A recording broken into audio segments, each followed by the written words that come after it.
Hello बच्चों, जय हिंद सभी को। कैसे हैं आप लोग? आई होप आप लोग अच्छे होंगे और आप लोगों की तैयारी काफ़ी अच्छी चल रही होगी। जितने आप लोग अच्छे हैं बिल्कुल उसी प्रकार से आप लोगों की तैयारी भी अच्छी चल रही होगी। इसी क्रम में हम लोग आ गए अपने नए लेक्चर्स के साथ।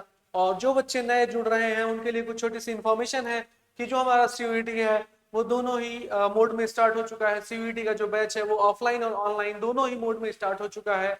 और आप यहाँ पे दोनों ही मोड में ज्वाइन करके आप अपना प्रिपरेशन स्टार्ट कर सकते हो, चाहे वो ऑफलाइन हो या ऑनलाइन हो। कोई भी क्वेरी है एडमिशन से रिलेटेड, काउंसलिंग से रिलेटेड, कोई भी किसी भी प्रकार की अगर क्वेरी है आपके अंदर तो आप इस नंबर पे कांटेक्ट कर सकते हैं और पूछ सकते हैं। ठीक है। अगर हम बात करते हैं ऑनलाइन की, तो ऑनलाइन में बेटा आपको ये स्कैन करना होगा क्यूआर, और उसके बाद आपको इस ऐप से डाउनलोड करके आपको इनरोल करना होगा। ये सारे फीचर्स आपको देखने को मिलेंगे। इनफैक्ट हर एक फीचर्स आपको जो चाहिए होते हैं स्टडी के लिए, वो हर एक फीचर इस ऐप में मौजूद होंगे और उस वहां से आप ज्वाइन कर सकते हैं। बात कर लेते हैं अगर हम ऑफलाइन बैचेस की, तो ऑफलाइन बैचेस हमारे वाराणसी के सेंटर पे स्टार्ट हो चुके हैं। आप वहां पर भी आकर के ज्वाइन कर सकते हैं। और अगर आपके मन में कोई ये होगा कि बैचेस तो बहुत पहले से चल रहे हैं, अब हम क्या ज्वाइन कर सकते हैं, तो आप इसके लिए बिल्कुल फोन करके इस नंबर पे आप कांटेक्ट कर सकते हैं। और मैं आपको बता दूं कि हमारे यहाँ जो बैचेस होते हैं वो स्लॉट वाइज बनते रहते हैं। हमेशा नए बैच बनते रहते हैं। ऐसा नहीं कि एक ही बैच में मतलब बहुत सारे बच्चों को बैठा के पढ़ा रहे हैं, नहीं, छोटा छोटा बैच हम लोग बना करके मेंटर करते हैं, ताकि जो फोकस है स्टूडेंट का और टीचर का वो एक दूसरे के साथ काफी अच्छे से बना रहे।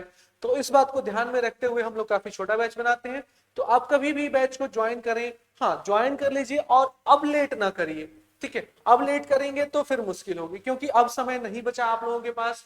थोड़ा समय था पहले आपके पास, लेकिन अब समय आपके पास बिल्कुल भी नहीं है। ठीक है, इस बात को ध्यान में रखते हुए आप जिस भी मोड में चाहते हैं ज्वाइन कर सकते हैं। तो ये इन्फॉर्मेशन छोटी सी जो नए बच्चे जुड़ रहे हैं उनके लिए। अब हम बात करते हैं कि जो हमारे लेक्चर्स चल रहे थे जीओसी के, उसी क्रम में हम लोग थोड़ा सा आगे बढ़ेंगे।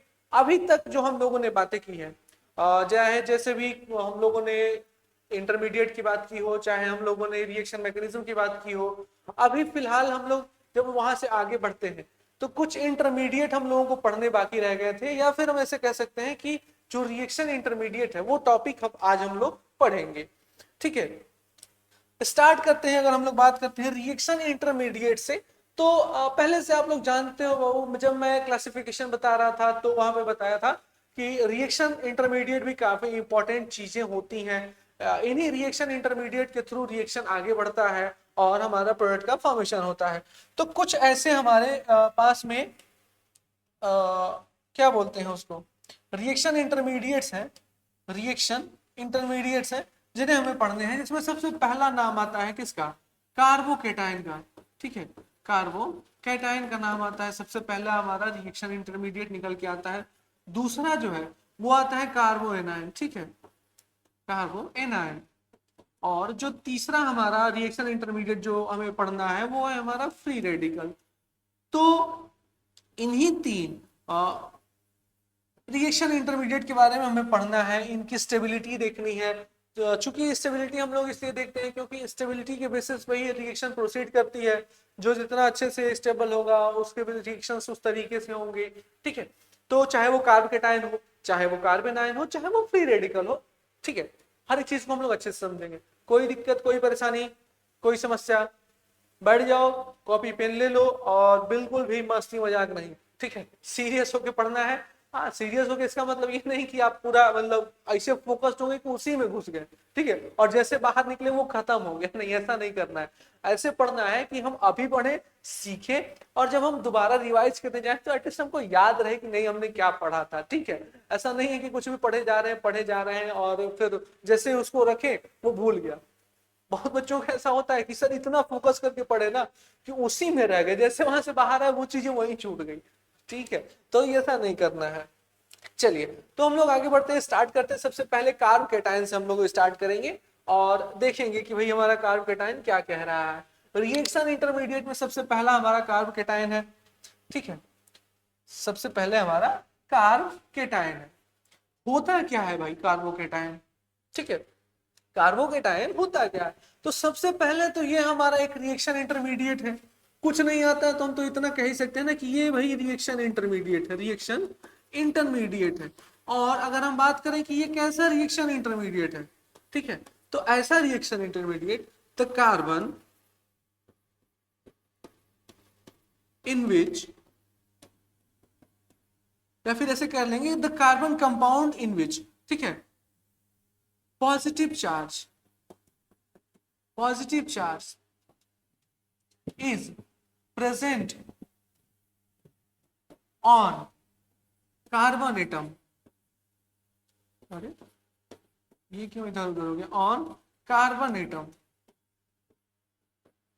ठीक है, इसी को हम लोग क्या कहते हैं, कार्बोकेटाइन कहते हैं। ऐसा carbon, the carbon in which positive charge is present on carbon atom is called as carbocation, called as carbocation, ठीक है, कार्बोकेटाइन।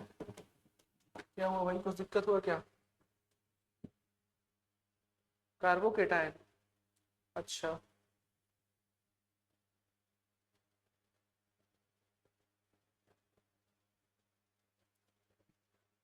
कोई बात नहीं, अभी चल रहा है, ठीक, ठीक है। और अगर इसकी हम लोग बात करते हैं, जैसे कि कोई भी कार्बोकेटाइन की अगर हम बात करें, जैसे CH3 है और C+ है और इस पे हम लोग CH2 कह दे रहे हैं और यहाँ पे कोई बॉन्ड बना होगा, ठीक है। यहाँ पे हम अगर बात करते हैं तो जैसे यहाँ पे जो पॉजिटिव चार्ज आया ना, यहाँ पे जो पॉजिटिव चार्ज आया है, यहाँ पे जो पॉजिटिव चार्ज है, इसी को हम लोग क्या कह रहे हैं, कार्बोकेटाइन। जो कार्बन पे पॉजिटिव चार्ज डेवलप हो रहा है उसी को हम लोग क्या कह रहे हैं, उसी को हम लोग क्या कह रहे हैं, कार्बोकेटाइन कह रहे हैं। जो कार्बन पे पॉजिटिव चार्ज डेवलप हो रहा है उसी को हम लोग कार्बोकेटाइन कह दे रहे हैं। और ये जो कार्बोकेटाइन होता है, इनमें हम लोगों को पता है कि इलेक्ट्रॉन की डिफिशियंसी होती है। ये तो पता है ना कि ये पॉजिटिव चार्ज क्यों आया, ये मैं हर एक क्लास में बताता हूँ। जब मैं क्लास स्टार्ट करता हूँ तो मैं बताता हूँ कि ये पॉजिटिव चार्ज जो आता है वो इस वजह से आता है क्योंकि यहाँ से एक इलेक्ट्रॉन गया है जिसकी वजह से प्रोटॉन की संख्या अधिक हो गई है, ठीक है। तो यहाँ पे क्या हुआ, यहाँ पे क्या हुआ, इलेक्ट्रॉन की डिफिशियंसी हुई due to deficiency of electron, deficiency of electron it behave as, कैसे बिहेव करता है बाबू, बिहेव एज इलेक्ट्रोफाइल, इलेक्ट्रोफाइल की तरह बिहेव करता है भाई। कैसे बिहेव करता है, इलेक्ट्रोफाइल की तरह बिहेव करता है, ठीक। अब इलेक्ट्रोफाइल की तरह बिहेव करने का मतलब क्या है, इलेक्ट्रोफाइल किसे कहते हैं हम लोग, न्यूक्लियोफाइल किसे कहते हैं हम लोग। तो इलेक्ट्रोफाइल उसे कहते हैं जहां पर भी किसी भी एटम पर अगर इलेक्ट्रॉन की कमी है तो उसको हम लोग क्या कह देंगे, इलेक्ट्रोफाइल कह देंगे। और सिंस यहाँ पे पॉजिटिव चार्ज आ रहा है, ये इंडिकेट कर रहा है कि यहाँ पे इलेक्ट्रॉन की कमी है, जिसकी वजह से हम इसको क्या कह दे रहे हैं, इलेक्ट्रोफाइल कह दे रहे हैं। Due to deficiency of electron it behave as electrophile. और अगर ये इलेक्ट्रोफाइल की तरह बिहेव कर रहा है तो क्या हो जाएगा, एंड हेंस एंड ऑल्सो, अब क्या करेगा, attack on electron richer site, electron richer, richer मतलब जो इलेक्ट्रॉन से भरीभूत होगा, ठीक है, इलेक्ट्रॉन रीचर साइट, जिसके पास भर भर के इलेक्ट्रॉन होंगे उन पे जाकर के अटैक करेगा अपने बॉन्ड फॉर्मेशन के लिए, अपनी स्टेबिलिटी के लिए। क्या करेगा कि जिसके पास नहीं, भाई चलो तुम्हारे पास इलेक्ट्रॉन है, हम तुम्हारे पास आते हैं, ठीक है। कोई दो दोस्त हैं, एक के पास पैसा नहीं, एक के पास पैसा है, तो क्या करेगा, हमेशा उसके साथ लगा रहेगा, भाई जो खा रहा है खिला दे हमको ना, है कि नहीं, ठीक है, भाई जो खा रहा है वो हमको भी खिला दे, ठीक है। वो एक चुप चुपके में डायलॉग है कि मालिक अब इतना खर्चा हो ही गया तो एक चिप्स और ले ही लेते हैं, ठीक है। तो वैसे ही क्या होता है कि ये इलेक्ट्रोफाइल होता है, इसके पास इलेक्ट्रॉन की कमी होती है, ठीक है। तो इलेक्ट्रॉन की कमी पूरी करने के लिए क्या करता है, इलेक्ट्रॉन रीचर साइट पे अटैक करता है, इलेक्ट्रॉन रीचर साइट पे अटैक करता है और वहां से अपनी स्टेबिलिटी को गेन करता है। तो ये हो गया छोटा सा थोड़ा सा डिस्क्रिप्शन किसके बारे में, कार्बोकेटाइन के बारे में। तो भैया होता क्या है कार्बोकेटाइन, तो कार्बोकेटाइन एक रिएक्शन इंटरमीडिएट है जिसमें एक ऐसा एटम जिसपे इलेक्ट्रॉन्स की कमी होगी और वो अगर कार्बन है तो उसको हम लोग कार्बोकेटाइन कह देंगे, ठीक है।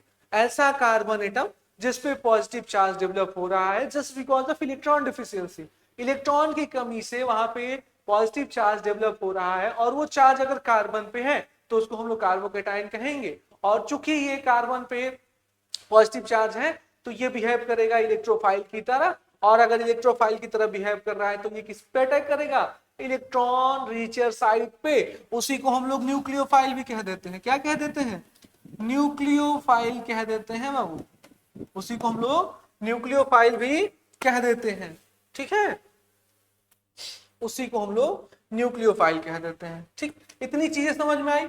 अब हम जो डिफिनीशन या थियरी जो पढ़े हैं इसी को हम अपने कॉन्सेप्ट में लगाएंगे, इसी को हम अपने कॉन्सेप्ट में लगाएंगे। और कॉन्सेप्ट सिर्फ एक ही है कि जो स्टेबिलिटी ऑफ कार्बोकेटाइन, क्या खेल चल रहा है स्टेबिलिटी के पीछे, और जो हमारे रिएक्शन इंटरमीडिएट है उनकी स्टेबिलिटी हमें देखना है कि नहीं भाई कोई बॉन्ड ब्रेक हुआ तो वो कितना स्टेबल है, या फिर कोई बॉन्ड बनाने के बाद वो कितना स्टेबल है।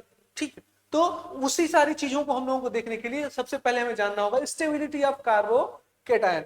बढ़ते हैं आगे हम लोग।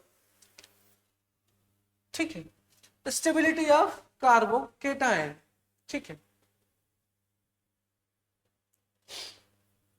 क्या कह रहा है, ये स्लाइड थोड़ी इधर उधर क्या हो गई है, कैसे हो गई है, कोई बात नहीं। यहाँ पे जो स्टेबिलिटी होता है ना वो डायरेक्टली प्रोपोर्शनल होता है इफेक्ट के। इफेक्ट कौन से, जो इलेक्ट्रॉनिक इफेक्ट है, इलेक्ट्रॉनिक डिस्प्लेसमेंट इफेक्ट की हम लोग बात कर रहे हैं, इलेक्ट्रॉनिक डिस्प्लेसमेंट इफेक्ट। ठीक है, और उन्हीं के जो भी वो अगर बढ़ेंगे वो घटेंगे तो उनके बेसिस पे ये डिपेंड करेगा, उन्हीं सारे इफेक्ट पे ये डिपेंड करेगा स्टेबिलिटी। ठीक है, तो उसको हम लोग देखेंगे कैसे क्या होता है। दूसरा जो है बैक बॉन्डिंग है, जिस भी कंपाउंड में बैक बॉन्डिंग देखने को मिलेगा उसकी स्टेबिलिटी ज्यादा हो जाएगी। अब ये बैक बॉन्डिंग कौन सी बला है भाई, अब ये बैक बॉन्डिंग कौन सी बला है भाई, तो इसको समझिए ऐसे कि मान लीजिए यहाँ पे कोई एटम ए है और यहाँ पे कोई भी एटम बी है। ठीक है, तो बी वाले एटम के पास अगर वैकेंट पी ऑर्बिटल है, क्या है, वैकेंट पी ऑर्बिटल है अगर इसके पास, और इसके पास एक्सेस ऑफ इलेक्ट्रॉन है मान लीजिए लोन पेयर, तो ये क्या कर जाएगा, इसके साथ ओवरलैप कर जाएगा, पार्शियल पाई बॉन्ड बना लेगा या फिर पार्शियल डबल बॉन्ड कैरेक्टर आ जाता है। और इसी प्रोसीजर को हम लोग क्या कहते हैं, बैक बॉन्डिंग कहते हैं। मतलब ये जो बी एटम है इसके पास मान लीजिए वैकेंट पी ऑर्बिटल है, वैकेंट डी ऑर्बिटल है, कोई भी वैकेंट ऑर्बिटल है इसके पास, और इसके पास एक्सेस इलेक्ट्रॉन है, चाहे वो नेगेटिव चार्ज हो चाहे वो लोन पेयर हो, वो क्या करेगा, इसके साथ कहेगा कि चलो भाई नजदीक है, पास पड़ोस के लोग हैं, मदद कर देते हैं, इसका खाली पड़ा हुआ है घर, कुछ सामान हम डोनेट कर देते हैं, कुछ दे देते हैं उनको भी, समझ रहे हैं, आस पड़ोस के लोग हैं थोड़ा मदद कर देते हैं। तो वही होता है, इसका ऑर्बिटल जो होता है वो वैकेंट होता है और इसके पास एक्सेस होता है, तो वो क्या करता है, इसको डोनेट कर देता है, दे देता है, शेयरिंग कर लेता है, जिसकी वजह से क्या होता है, बैक बॉन्डिंग का फॉर्मेशन होता है। और ये तभी होगा जब दो एटम, एक के पास वैकेंट ऑर्बिटल होगा और दूसरे के पास एक्सेस इलेक्ट्रॉन होगा और दोनों एडजेसेंट होंगे, आसपास होंगे, तभी ये होगा, दूर दूर होंगे तो नहीं होगा या कम होगा। ठीक है, तो उसको भी हम लोग देखेंगे। तो ये हो गया बैक बॉन्डिंग। ठीक है, अब यहाँ पे क्या हुआ, जैसे यहाँ पे ये बॉन्ड का हम लोग फॉर्मेशन देख रहे हैं, कार्बोकेटाइन का जनरेशन देख रहे हैं। यहाँ पे क्या हो रहा है कि अगर मान लीजिए यहाँ पे कोई लोन पेयर है या फिर एक्सेस इलेक्ट्रॉन है, ये इसको दे देता है। ठीक है, पहले यहाँ पे क्या रहा होगा, चार्ज रहा होगा, और यहाँ चार्ज पे क्या किया होगा, ये चार्ज को स्टेबलाइज करने के लिए अपना लोन पेयर इसको दे दिया होगा, जिसकी वजह से यहाँ पे बॉन्ड का फॉर्मेशन हो गया और जो चार्ज है वो इसके ऊपर आ गया, अब जो वैकेंसी है वो इसके ऊपर आ गई। ठीक है, तो इसी चीज को हम लोगों को समझना है कि जो स्टेबिलिटी स्टेबिलिटी हम कैसे देखेंगे, जो चार्ज जनरेट हो रहा है उसमें स्टेबिलिटी हम लोग कैसे देखेंगे। ठीक, ये चीज समझ में आई। बैक बॉन्डिंग, दो एडजेसेंट एटम, अड़ोसी पड़ोसी दो हैं। ठीक है, अगर एक के पास वैकेंट ऑर्बिटल है और दूसरे के पास एक्सेस इलेक्ट्रॉन है तो वहां पे क्या होगा, ओवरलैपिंग हो जाएगा, और उसी बॉन्ड फॉर्मेशन को हम लोग बैक बॉन्डिंग कहते हैं। ओवरलैपिंग से क्या होगा, बॉन्ड का फॉर्मेशन होगा, और उसी बॉन्ड फॉर्मेशन को हम लोग क्या कहेंगे, बैक बॉन्डिंग कहेंगे। ठीक है, इतनी चीज समझ में आई। ठीक, अब हम लोग बात करते हैं ओवरलैपिंग अगर स्ट्रांग हुआ, ये बैक बॉन्डिंग की हम लोग अगर बात कर ले, तो अगर ओवरलैपिंग स्ट्रांग हुआ तो क्या होगा, स्टेबिलिटी भी स्ट्रांग होगी। ठीक है, अगर ये स्ट्रांग ओवरलैपिंग हुआ तो स्टेबिलिटी भी स्ट्रांग होगी। यहाँ पे एग्जांपल दिया हुआ है, अगर 2p के बीच में है और 2p 3p के बीच में है, 2p मतलब ये पीरियड की बात कर रहा है, सेकेंड पीरियड और सेकेंड पीरियड। ठीक है, और यहाँ पे सेकेंड पीरियड और थर्ड पीरियड, तो जो सेकेंड पीरियड और सेकेंड पीरियड के बीच में ओवरलैपिंग हो रही है वो स्ट्रॉन्गर हो रही है और इनकी स्टेबिलिटी ज्यादा होगी।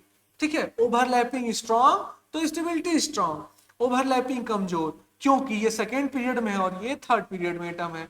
सेम एग्जांपल उसको दिया हुआ है, अगर CH2OH है और CH2SH है, दोनों ही के पास क्या है, लोन पेयर प्रेजेंट है। अब क्या करेगा, वो बैक बॉन्डिंग करेगा, बैक बॉन्डिंग करके क्या करेगा, बैक बॉन्डिंग क्या करेगा, ओवरलैपिंग करेगा। और यहाँ पे अगर आप लोग ध्यान दे रहे हो तो यहाँ पे जो ये चार्ज है वो थोड़ा सा इधर उधर हुआ है, ठीक है। यहाँ पे जो चार्ज है ये नहीं रहेगा, जो चार्ज है हमारा वो यहाँ पे रहेगा, ठीक है, और यहाँ पे रहेगा। तो ओवरलैपिंग होगी, देखिए दो एडजेसेंट एटम कार्बन और ऑक्सीजन, कार्बन के पास वैकेंट पी ऑर्बिटल है क्योंकि ये पॉजिटिव चार्ज पर क्या बता रहा है कि डिफिशियंसी है, वैकेंसी है, तो इसको फुलफिल करने के लिए ऑक्सीजन दे सकता है। यहाँ पर वैकेंसी है तो इसको फुलफिल करने के लिए सल्फर दे सकता है क्योंकि दोनों ही के पास एक्सेस इलेक्ट्रॉन है। लेकिन ये जो कार्बन है ये सेकेंड पीरियड में है और ऑक्सीजन है ये भी सेकेंड पीरियड में है। लेकिन यहाँ पे जो कार्बन है वो सेकेंड पीरियड में है और सल्फर जो है वो थर्ड पीरियड में है, तो इनकी ओवरलैपिंग क्या हो जाएगी, कमजोर, और इनकी ओवरलैपिंग क्या हो जाएगी, मजबूत। तो इस वजह से क्या हो जाएगा, इनका स्टेबिलिटी ज्यादा हो जाएगा, ठीक है, इनका स्टेबिलिटी ज्यादा हो जाएगा। समझ में आया बैक बॉन्डिंग का केस, समझ में आया बैक बॉन्डिंग का केस।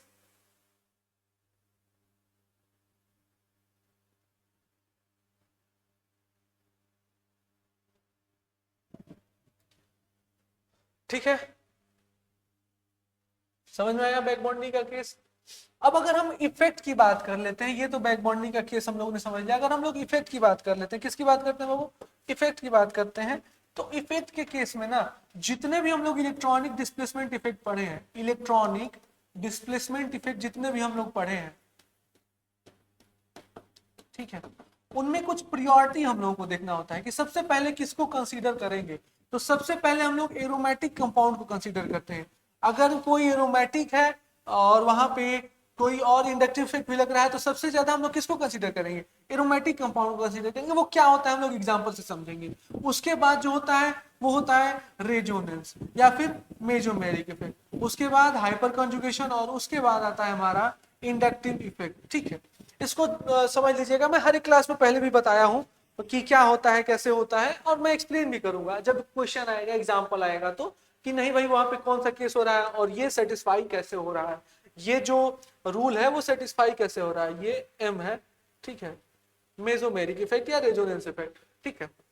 तो सबसे ज्यादा इफेक्टिव कौन सा होता है, एरोमेटिक, उसके बाद रेजोनेंस, उसके बाद हाइपर कंजुगेशन और इंडक्टिव इफेक्ट। कहने का मतलब ये है कि कहीं पर अगर मान लीजिए रेजोनेंस भी लग रहा है और इंडक्टिव इफेक्ट भी लग रहा है तो हम लोग किसको कंसीडर करेंगे, इसको कंसीडर करेंगे, ये ज्यादा पावरफुल है, ठीक है। अगर हाइपर कंजुगेशन भी लग रहा है, इंडक्टिव इफेक्ट भी लग रहा है तो हाइपर कंजुगेशन को कंसीडर करेंगे। मतलब ये जो इंडक्टिव इफेक्ट है ना, हम लोग पढ़े थे इंडक्टिव इफेक्ट जब हम पढ़ा रहे थे तो वहां पे क्या पढ़े थे कि ये कमजोर है, वीक इफेक्ट है। याद होगा पहला लेक्चर आप लोगों को अगर नोट्स बनाए होंगे तो पलट के देख लीजिए, मैं बताया था कि जो इंडक्टिव इफेक्ट है वो वीक इफेक्ट है। वो यहां से हमको समझ में आ रहा है, थोड़ा थोड़ा आ रहा है आपको, ठीक है, कि नहीं भाई यहाँ से इंडक्टिव इफेक्ट वीक है, सबसे लास्ट में इसको हम लोग कंसीडर करते हैं। सबसे पहले एरोमेटिक को हम लोग कंसीडर करते हैं, फिर रेजोनेंस को, फिर हाइपर कंजुगेशन को, और फिर इंडक्टिव इफेक्ट को हम लोग कंसीडर करते हैं, ठीक है। तो ये खेल हो गया हमारा स्टेबिलिटी ऑफ कार्बोकेटायन की। कॉन्सेप्ट समझ गए, सबसे ज्यादा कौन इफेक्टिव होता है, फिर बैक बॉन्डिंग, और इससे भी ज्यादा जो होता है ना, इन सबसे ज्यादा अगर कहीं पर बैक बॉन्डिंग लग गई तो वो तो सबसे ज्यादा स्टेबल हो जाएगा। अगर कहीं पर बैक बॉन्डिंग देखने को मिल गया तो वो सबसे ज्यादा स्टेबल हो गया। उसके बाद एरोमेटिसिटी को कंसीडर करेंगे, उसके बाद रेजोनेंस को कंसीडर करेंगे, उसके बाद हाइपर कंजुगेशन और इंडक्टिव इफेक्ट को हम लोग कंसीडर करेंगे। ध्यान रखिएगा इस चीज को। आगे बढ़े हम लोग, आगे बढ़े हम लोग, ठीक है। चलिए, स्टेबिलिटी कंपेयर करना है भाई, ठीक है। तो जब भी कभी ऐसे स्टेबिलिटी कंपेयर करने को दे तो हमें क्या पता है कि सबसे ज्यादा बैक बॉन्डिंग, तो हम लोग ये देखेंगे। अगर वो नहीं देखने को मिल रहा है तो हम एरोमेटिक कंपाउंड देखने को कोशिश करेंगे, वो भी नहीं है तो रेजोनेंस देखने की कोशिश करेंगे, वो भी नहीं है तो हाइपर कंजुगेशन देखने की कोशिश करेंगे, और जब ये कुछ नहीं है तब जाकर के हम इंडक्टिव इफेक्ट देखने की कोशिश करेंगे। तो स्टेबिलिटी के केस में यहां पर हमें क्या बैक बॉन्डिंग देखने को मिल रहा है, नहीं, क्योंकि दोनों ही कार्बन है, यहाँ पर सारे के सारे में बैक बॉन्डिंग तो नहीं है, पहले केस में बैक बॉन्डिंग नहीं है, ठीक है। एरोमेटिसिटी मिल रहा है क्या? नहीं, क्योंकि यहाँ पर एयर साइक्लिक नहीं है, इस वजह से एरोमेटिक नहीं है। रेजोनेंस भी नहीं है, ठीक है। हाइपर कॉन्जुगेशन की अगर हम लोग बात करते हैं तो क्या हाइपर कॉन्जुगेशन हो सकता है? तो हाँ, हाइपर कॉन्जुगेशन हो सकता है, क्योंकि इसके पास अल्फा हाइड्रोजन है और यहाँ पे वैकेंट पी ऑर्बिटल है, तो यहाँ पे हाइपर कॉन्जुगेशन हो सकता है। याद करिए हाइपर कॉन्जुगेशन वाले लेक्चर को, अल्फा हाइड्रोजन है और वैकेंट पी ऑर्बिटल है, तो यहाँ पर क्या हो जाएगा? हाइपर कॉन्जुगेशन हो जाएगा। और जितने ज्यादा अल्फा हाइड्रोजन उतना ही ज्यादा हाइपर कॉन्जुगेशन। क्या मैंने बोला? जितना ज्यादा अल्फा हाइड्रोजन उतना ही ज्यादा हाइपर कॉन्जुगेशन और उतनी ही ज्यादा स्टेबिलिटी, ठीक। तो स्टेबिलिटी कंपेयर करना है। यहां पर अल्फा हाइड्रोजन हम लोग ढूंढेंगे, ये कार्बन क्या है हमारा? अल्फा कार्बन, और इस पे जो हाइड्रोजन होंगे वो होंगे अल्फा हाइड्रोजन, तो दो हो गए। यहां पर अल्फा कार्बन ये भी है, अल्फा कार्बन ये भी है, तो अल्फा हाइड्रोजन कितने हो जाएंगे? ठीक है, तीन यहां से, दो यहां से, तो टोटल अल्फा हाइड्रोजन कितने हो गए? टोटल अल्फा हाइड्रोजन तीन और दो पांच हो गए बाबू, ठीक है। उसी प्रकार से यहां पर ये भी अल्फा कार्बन हुआ, ये भी अल्फा कार्बन हुआ, और अल्फा हाइड्रोजन की अगर हम लोग बात कर लें तो यहाँ पे अल्फा हाइड्रोजन हो गए टोटल 6। कैसे अल्फा कार्बन देखते हैं, कैसे अल्फा हाइड्रोजन देखते हैं, ये मैं हाइपर कंजुगेशन में बता चुका हूं। यहाँ पे सिर्फ आपको यही समझना है कि कितने होंगे अल्फा हाइड्रोजन। तो यहाँ पर सबसे ज्यादा अल्फा हाइड्रोजन हमें देखने को मिला और यहाँ पे सबसे कम। तो जो इसकी स्टेबिलिटी होगी ना बाबू, वो सबसे ज्यादा इसमें और सबसे ज्यादा इसमें, और उसके बाद सबसे कम पहले वाले स्ट्रक्चर में हमें देखने को मिलेगा, क्योंकि वहां पर अल्फा हाइड्रोजन की बहुत ही हिदायत कमी हो जा रही है, बहुत ही हिदायत कमी हो जा रही है, ठीक है।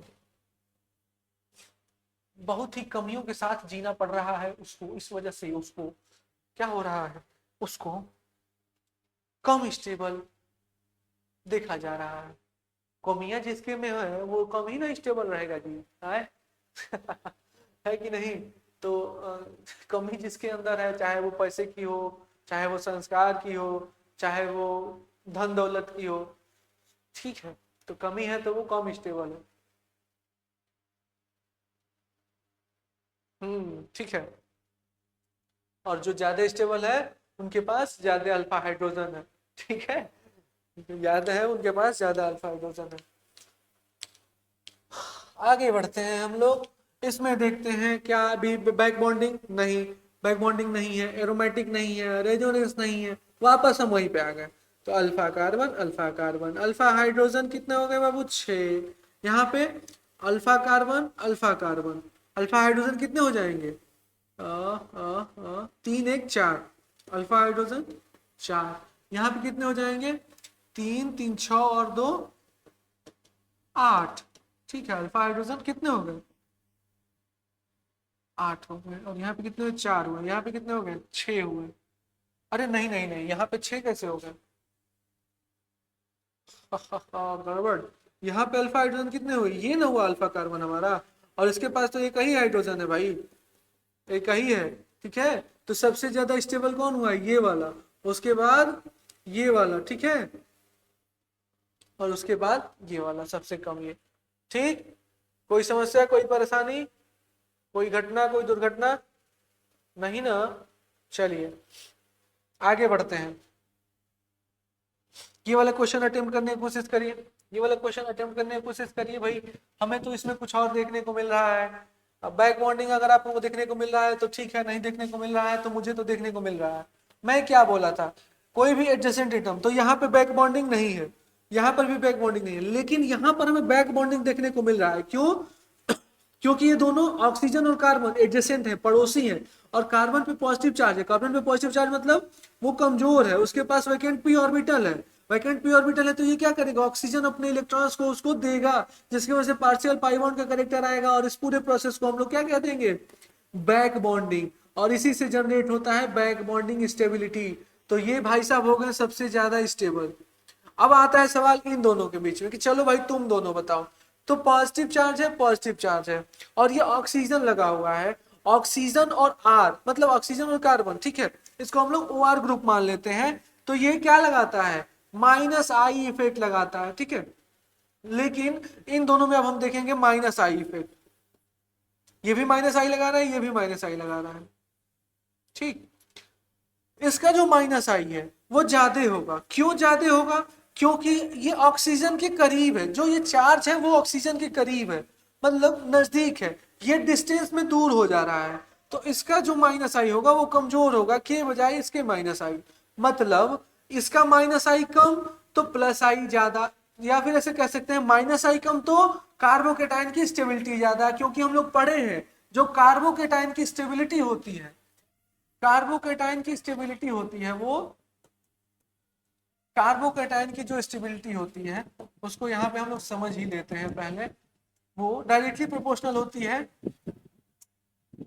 +I के और +M के, इनवर्सली प्रोपोर्शनल होता है -I के और -M के, ठीक है, और इनवर्सली प्रोपोर्शनल होता है percent of S character, percent of S character के भी इनवर्सली प्रोपोर्शनल होता है, ये इस बात को हमेशा हम लोग ध्यान में रखेंगे, ठीक है। परसेंट ऑफ S कैरेक्टर मतलब sp sp2 sp3 में से क्या होगा, अगर S कैरेक्टर ज्यादा तो स्टेबिलिटी कम, ठीक है, S कैरेक्टर ज्यादा तो स्टेबिलिटी कम, ठीक है। तो यहाँ पे जो कार्बोकेटाइन है वो डायरेक्टली प्रोपोर्शनल है +I के, लेकिन इनवर्सली प्रोपोर्शनल है -I के, तो यहाँ पे -I ज्यादा तो स्टेबिलिटी कम, -I ज्यादा तो स्टेबिलिटी कम, मतलब इसका स्टेबिलिटी ज्यादा हो जाएगा, इसका स्टेबिलिटी ज्यादा हो जाएगा, ठीक है। चलिए भाई, यहाँ पे हम लोग देखने की कोशिश करते हैं, यहाँ पे PH3 है, यहाँ पे PH2 है और यहाँ पे PH है, मतलब यहाँ पे 3 बेंजीन है, ठीक है, और यहाँ पे 2 बेंजीन है और यहाँ पे 1 बेंजीन है, तो सीधी सी बात है कि अगर हम लोग एरोमेटिसिटी को भी देखें, रेजोनेंस को भी देखें, तो दोनों ही केस में क्या हो रहा है, जिसके पास एरोमेटिक कैरेक्टर ज्यादा है वो ज्यादा स्टेबल, मतलब जो PH3 है वो ज्यादा स्टेबल है, क्या है, PH3 वाला ज्यादा स्टेबल है, PH2 वाला कम स्टेबल है, और PH वाला मतलब उसके पास एक ही बेंजीन रिंग है तो वो सबसे कम स्टेबल हो जाएगा। क्या समस्या आ रही है इसमें, सबसे कम स्टेबल हो जाएगा, ठीक है। ध्यान रखिएगा कि अगर बेंजीन रिंग जिसके पास ज्यादा है वो सबसे ज्यादा स्टेबल होगा, मैंने क्या बोला अभी कि जिसके पास बेंजीन रिंग ज्यादा है वो सबसे ज्यादा स्टेबल होगा, और जिसके पास कम है वो सबसे कम स्टेबल होगा। इसके पास 2 बेंजीन रिंग है, पीएच का मतलब ही होता है बेंजीन, ठीक है, पीएच को हम लोग ऐसे फेनाइल भी कह सकते हैं, और फेनाइल का मतलब कुछ ऐसा होता है, इसको हम लोग फेनाइल कहते हैं, इसको हम लोग फेनाइल कहते हैं, और यहाँ पे कोई भी ग्रुप लग सकता है, जैसे यहाँ पे लगा हुआ है C+, ठीक है, तो यहाँ पे लगा हुआ है C+, ठीक है, तो इसको हम लोग पीएच लिख सकते हैं, इस पूरे ग्रुप को हम लोग क्या लिख सकते हैं, इस पूरे ग्रुप को हम लोग क्या लिख सकते हैं, पीएच लिख सकते हैं, और उसी से हम लोग C+ जोड़ दिए हैं, कार्बोकेटाइन जोड़ दिए हैं, तो ये सबसे ज्यादा स्टेबल हो जा रहा है, ठीक है। कोई समस्या, कोई परेशानी,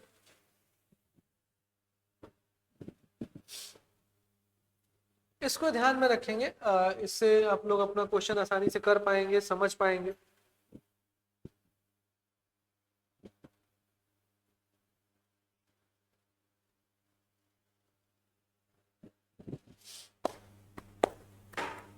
चलिए, अगर नोट कर लिया तो हम लोग आगे बढ़ते हैं। हाँ, क्या है भाई,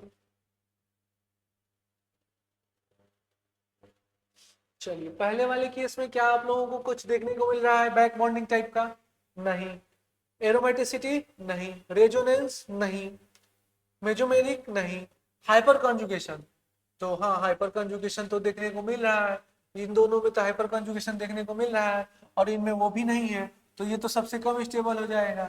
इन दोनों की बात करते हैं, तो यहाँ पर है 2 अल्फा हाइड्रोजन और यहाँ पर है 3 और 2 5 अल्फा हाइड्रोजन, तो ये सबसे ज्यादा स्टेबल हो जाएगा, उसके बाद ये, उसके बाद ये, ठीक है, समझ रहे हैं ना। यहाँ पे ये 3 और 2, इनके पास ज्यादा अल्फा हाइड्रोजन हो गया 5, और इसके पास सिर्फ 2 अल्फा हाइड्रोजन हो गया, यहाँ पे तो हाइड्रोजन ही नहीं है, और यहाँ पर भी नहीं है कुछ, इसका अल्फा कार्बन यही है, ठीक है, और अल्फा कार्बन पे कोई हाइड्रोजन ही नहीं है, तो ये तो एकदम महा खत्म हो गए भाई साहब, ठीक है।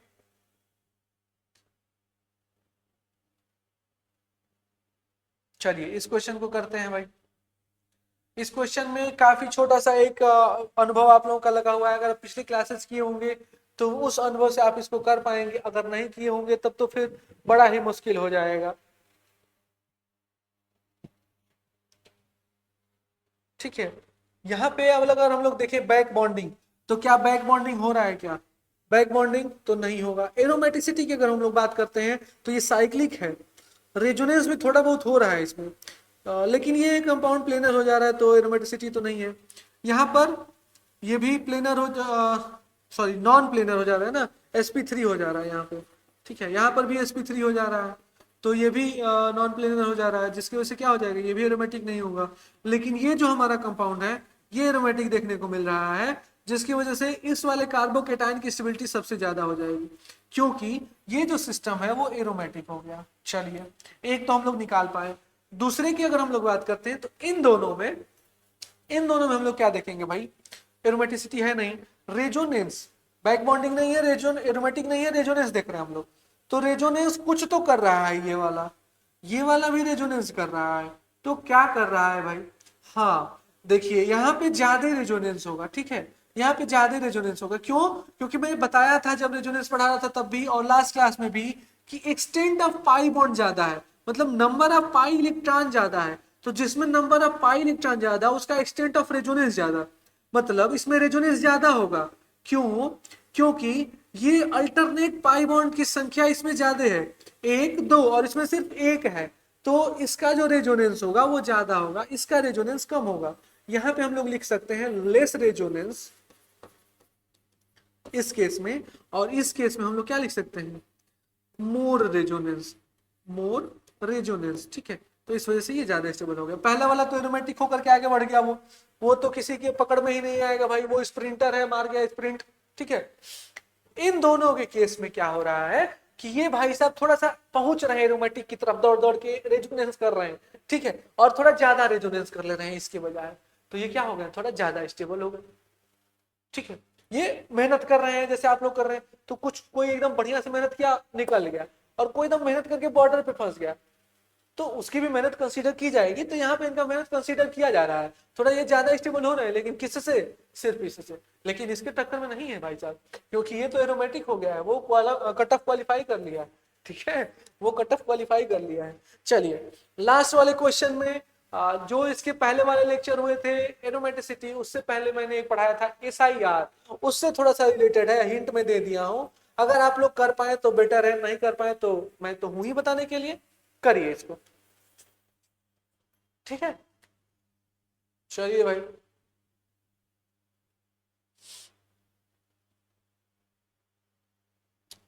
देखिए यहाँ पे क्या हो रहा है, यहाँ पे क्या हो रहा है कि एरोमेटिक मतलब सेम कंपाउंड है, लगभग सेम है, बैक बॉन्डिंग तो है नहीं इसमें, एरोमेटिसिटी है दोनों में, जो नंबर ऑफ कार्बन है लगभग दोनों में सेम है, लेकिन जो ये सब्स्टिट्यूएंट लगा हुआ है ना, इनका पोजीशन सिर्फ फर्क पड़ रहा है। तो यहाँ पे क्या होगा, यहाँ पे हम लोगों ने पढ़ा था एक कॉन्सेप्ट SIR, इसको हम लोग क्या कहते थे, steric inhibition in resonance, steric inhibition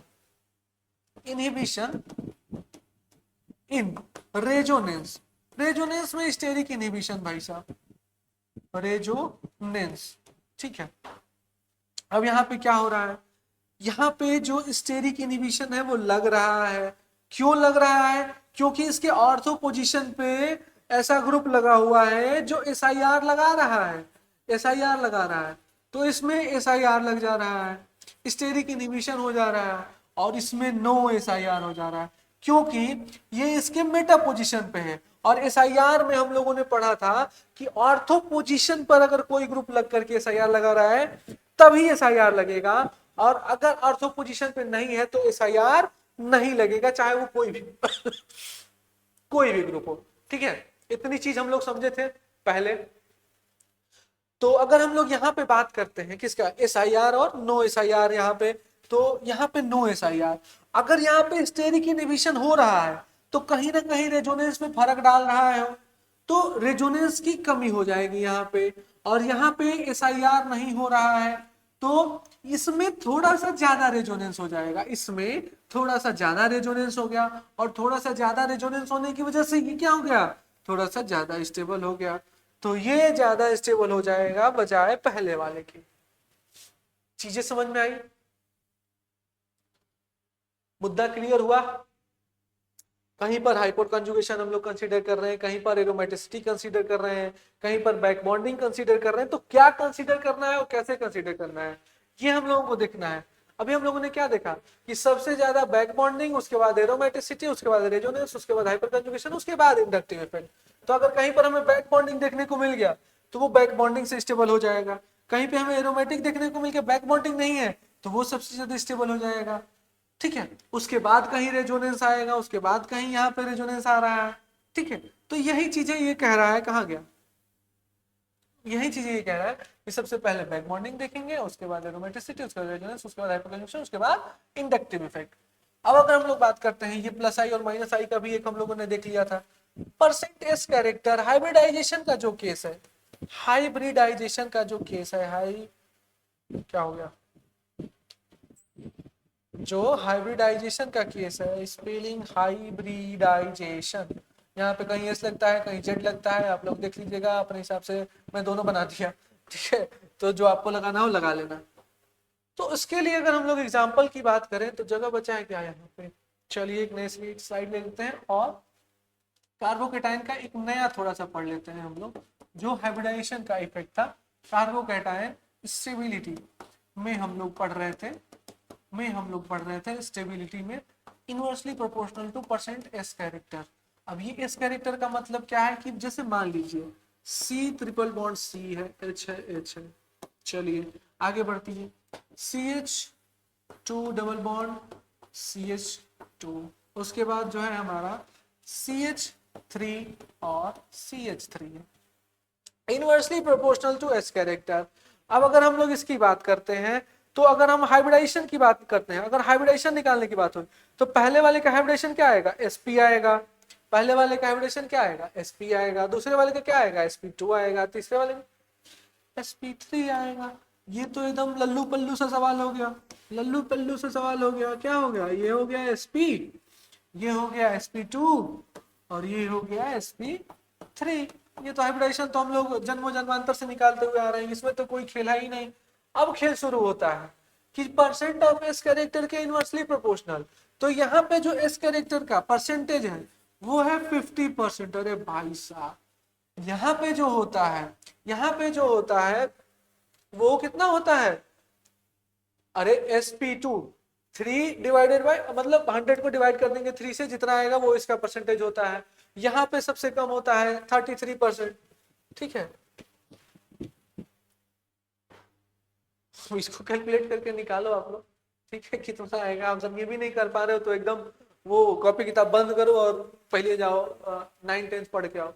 ठीक है, कैलकुलेशन सीख के आओ। ठीक, तो सबसे ज्यादा परसेंट कैरेक्टर हमें इसमें देखने को मिला, उसके बाद जो परसेंट कैरेक्टर है वो इसमें देखने को मिला। तो हम बात ये कह रहे थे कि जिसमें सबसे कम परसेंट एस कैरेक्टर, उसकी स्टेबिलिटी सबसे ज्यादा। किस केस में, कार्बोकेटाइन के केस में। भाई कार्बोकेटाइन के केस में इनकी जो स्टेबिलिटी होती है वो सबसे ज्यादा होती है। किसकी, sp3 हाइब्रिडाइज्ड कार्बन एटम की स्टेबिलिटी सबसे ज्यादा होती है भाई, अगर सिर्फ हाइब्रिडाइजेशन दिया हुआ है तो। और इनको हम सबसे लास्ट में कंसीडर करते हैं, कब, जब कुछ भी हमें नहीं मिल रहा हो, चाहे वो बैक बॉन्डिंग हो, चाहे वो एरोमेटिसिटी हो, चाहे वो रेजोनेंस हो, इंडक्टिव इफेक्ट हो, कुछ नहीं देखने को मिला तो हाइब्रिडेशन देख लेंगे भाई, चलो कैसा है, परसेंटेज कैरेक्टर कितना है उसको हम लोग देख लेते हैं। ठीक है, तो ये होता है कार्बोकेटाइन हमारा। ठीक, और ऐसे हम लोग कैलकुलेट करते हैं कार्बोकेटाइन की स्टेबिलिटी। अब हम चलेंगे थोड़ा सा कार्ब एनाइन की तरफ, और अगर हम लोग बात करते हैं कि भाई चलो मान लेते हैं कि अभी तक हम लोग ने इंटरमीडिएट कार्बोकेटाइन को पढ़ा, कार्बोकेटाइन की जो स्टेबिलिटी है जिस तरीके से चल रही थी उसके जस्ट अपोजिट हो जाता है कार्बोनाइन की स्टेबिलिटी। होता क्या है कार्बोनाइन, उसके बारे में भी हम लोग पढ़ेंगे। उससे पहले एक बार थोड़ा सा इसको रिकेप कर लेते हैं कि जो कार्बोकेटाइन है उनका हम लोगों ने क्या डेफिनेशन समझा कि रिएक्शन इंटरमीडिएट है, और ऐसा कार्बन जिसपे पॉजिटिव चार्ज प्रेजेंट हो उसको हम लोग कहते हैं कार्बोकेटाइन, और वही कार्ब के टाइम मतलब पॉजिटिव चार्ज आने की वजह से उसको हम लोग क्या कह दिए, इलेक्ट्रोफाइल कह दिए। और इलेक्ट्रोफाइल जो होता है वो हमेशा न्यूक्लियोफाइल पे अटैक करता है, इलेक्ट्रोफाइल हमेशा इलेक्ट्रॉन रिचर साइड पे अटैक करता है। ये चीज हम लोगों ने सीखा। उसके बाद हम लोगों ने उसकी स्टेबिलिटी के बारे में सीखा कि जो स्टेबिलिटी है वो इलेक्ट्रॉनिक इफेक्ट की कैसी होगी, बैक बॉन्डिंग की कैसी होगी, बैक बॉन्डिंग क्या होता है, कैसे होता है, वो हम लोगों ने देखा। फिर हम लोगों ने कुछ एग्जाम्पल्स शानदार शानदार किए हैं। ठीक है, तो इतनी सारी बातें हम लोगों ने कर लिया है। अगला जो है हमारा वो है कार्ब एनायन। तो ऐसा करते हैं कि कार्ब एनायन को रहने देते हैं अगली क्लास के लिए, है कि नहीं। अगर हम अभी स्टार्ट करें तो ये लेक्चर बड़ा हो जाएगा और फिर मजा नहीं आएगा। ठीक है, अगली क्लास में कार्ब एनायन और फ्री रेडिकल दोनों कर लेंगे बाबू, ठीक है हम लोग। चलिए, तो यहाँ पे कुछ इन्फॉर्मेशन है आप लोगों के लिए, कुछ स्पेशल बुक्स हैं रैंकर्स एजुकेटर्स की तरफ से आप लोगों को दिया जाता है। हर एक डोमेन के लिए आप लोगों के पास स्पेशल बुक है, आप ज्वाइन करिए, एंजॉय करिए, मस्ती से पढ़ाई करिए और टॉप रैंक लाइए। ठीक है, टॉप रैंक लाइए because you are the rankers. ठीक है, because you are the rankers. तो चलिए, मिलते हैं फिर अगली क्लास में। अभी तक जो भी पढ़ाया गया उसको रिवाइज करते रहिए, पढ़ते रहिए, मजे से एकदम एंजॉय करते रहिए। कोई समस्या आता है तो आप डाउट पूछ सकते हैं। और ठीक है, मिलते हैं अगली क्लास में, तब तक के लिए जय हिंद, नमस्कार।